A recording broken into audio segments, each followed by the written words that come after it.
Jadi kata Imam Ibrahim bin Ismail Az-Zurnuzi dalam kitab Ta'limul Mutalim ini, hendaklah engkau sepantasnya menjauhi sangka buruk terhadap orang mukmin. Nah, kalau minggu lalu kita disuruh apa namanya itu? Hasad, jangan iri dengan orang kan, jangan banyak 2 minggu yang lalu jangan ada dengki di antara kita, jangan ada benci di antara kita.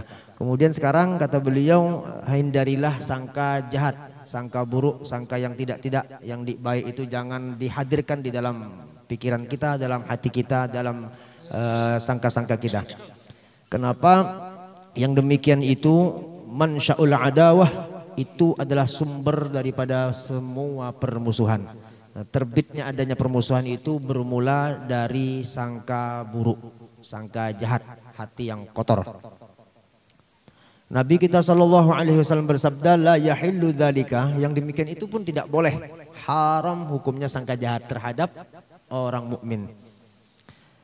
Dhannu bil mu'minin khaira, sangkalah oleh kalian, pasang hati kalian itu baik-baik terhadap orang mukmin itu semuanya adalah baik. Jadi jangan ada yang baik. Apa bunyi Habib Umar bin Hafidh itu, dipolah-polah alasan itu supaya kita ini jangan sangka buruk. Contoh, melihat kawan berjalan dengan orang yang bukan muhrim, lain muhrimnya kena bini, kan haram tuh, nih boleh kalau berjalan. Biar calon bini nyalain bininya baru calon, kan nih boleh.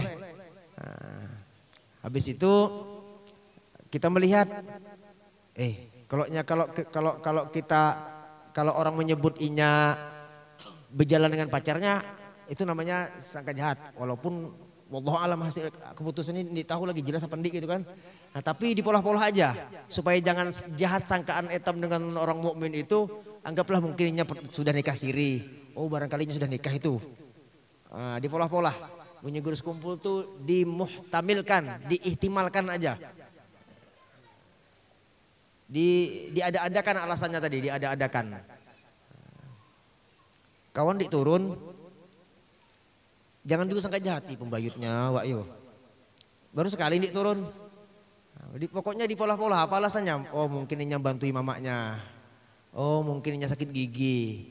Oh, mungkin ambiannya kambuh. Oh, mungkinnya kena mulau, sakit kepala. Pokoknya mungkin aja tuh. Mungkin itu diolah-olah. Nah, supaya apa? Supaya jangan sangka buruk terhadap orang mukmin tadi. Nah, jadi dihindari sangka buruk tadi itu. Wadzalikum dhannukumul ladzi bi rabbikum ardaakum fa asbahtum minal khasirin. Persangkaan kalian terhadap kejadian yang diberikan oleh Allah Subhanahu wa taala itu fa asbahtum minal khasirin, itu adalah membuat kalian menjadi orang yang rugi. Jadi sangka ini baik kepada Allah ataupun kepada makhluk tetap wajib sangka baik. Nah, ini urusan hati ya. Urusan hati. Bermula dari hati baru muncul kepikiran tadi itu.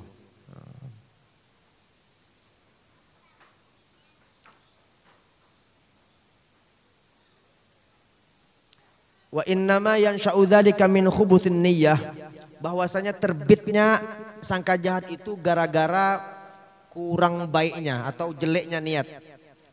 Wa su'is sarirah, dan hati yang kotor. Jadi berasal sangka buruk itu memang dari hati yang kotor, hati yang tidak baik.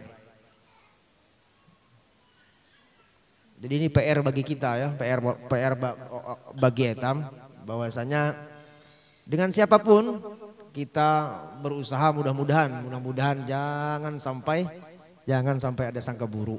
Berusaha penyakit hati. Kayak apa caranya menghindari ini supaya jangan terjadi?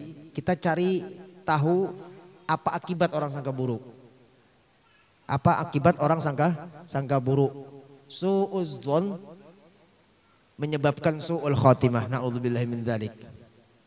Jadi kalau orang bisa ngatasi sangka buruk itu alamat akhir hayatnya mati dalam keadaan su'ul khotimah. Ruhnya dicabut dalam keadaan tidak beriman kepada Allah Subhanahu wa taala. Itu akibatnya. Kenapa? Nahnu nahkumu bizzawahir, kita ini tugas kita melihat yang nyata. Wallahu yatawalla bis-sarair, yang urusan dalam itu urusan Allah. Kita tidak tahu sebenarnya apa sebab keadaan itu apa yang sebenarnya ditahu. Nah, yang tahu hanya Allah. Kalau etam ditahu lebih baik kita bepadah inya itu baik-baik aja. Nah, jangan diada-adakan. Kumpul orang bernikahan, ibu-ibu, habis orang bermasaan mulai hambat sampai tengah hari. Ini kawan dik datang, itu yo, lancar lang aja ujung-ujungnya. Dik tahu datang orang berkumpulan orang banyak itu tahu datangnya itu. Siapa tuh bapaknya si Imai, dik pernah datang, mamanya si oh ini macam-macam di pola-pola. Nah dari suudzon tadi sangka buruk tadi keluarlah ghibah, celoteh, mengesahkan orang yang baik-baik, mengesah-ngesahkan. Itu akibatnya.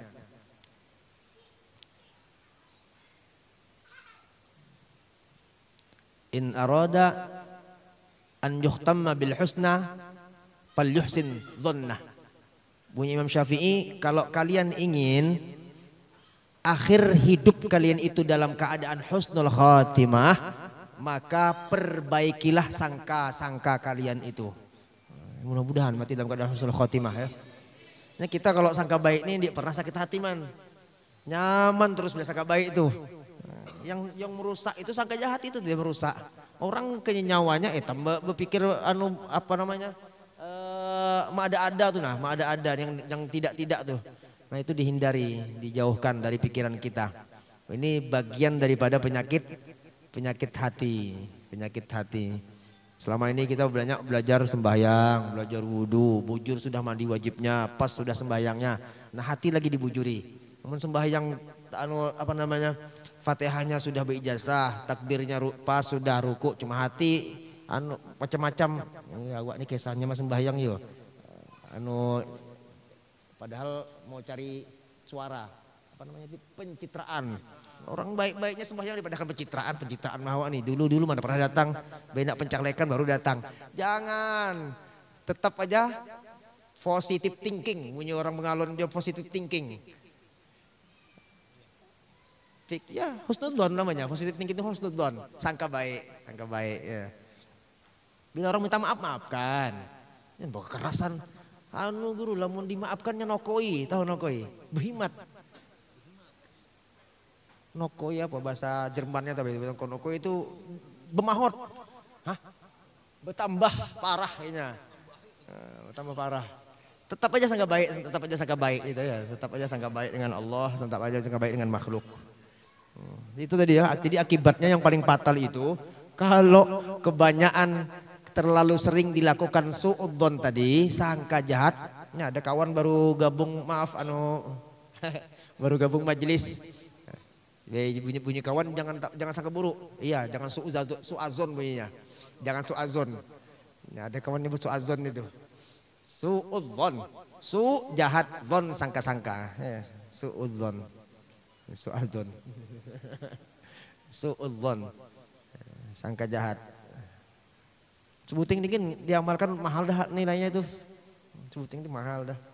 Tahu ya, aku beli dulu sangka buruk itu nih kawah. Tapi tetap jadi lakukan. Nah, lihati apa sebabnya kalau orang terlalu sangka buruk, matinya dicabut dalam keadaan tidak membawa iman. Na'udzubillahi min dzalik. Kita nih punya iman di banyak baru ketinggalan. Kayak orang berangkat haji itu nah. Bisi duit persiapan sangu umroh 2 juta mah. Bayar sampai ke pesawat ketinggalan 2 jutanya plus ATM-nya, dompetnya ketinggalan. Apa dibawa? Kosong kan? Nah, itu baru di dunia. Sakit dah. Na'udzubillah kalau kita pulang tidak membawa iman. Nah, jadi mudah-mudahan ya, sekali lagi mudah-mudahan hati kita ini dipelihara Allah Subhanahu wa taala.